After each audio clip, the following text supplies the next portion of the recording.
L'atleta primatista italiano dei 50 stile libero in vasca lunga, primatista italiano anche in vasca corta nei 50, 100 stile libero e 100 misti, vincitore agli europei in vasca corta di Netanya, bronzo ai mondiali di Kazan, Marco Orsi. Alla corsia numero 4, olimpionico a Pechino e a Londra, è stato finalista a Roma 2009, ex primatista del mondo con la 4x50 mista dell'Italia, Mirko Di Tora.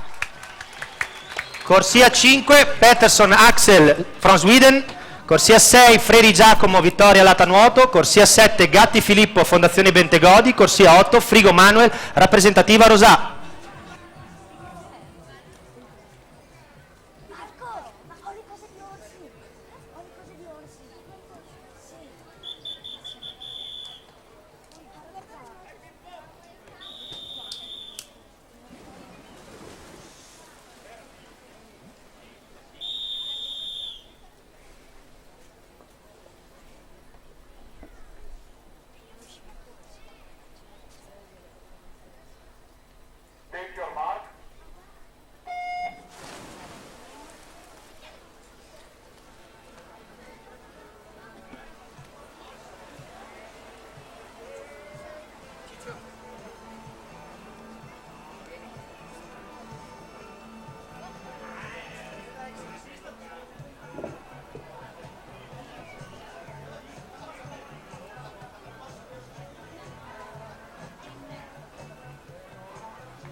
Vince in corsia 4 Mirko Di Tora in 25,84.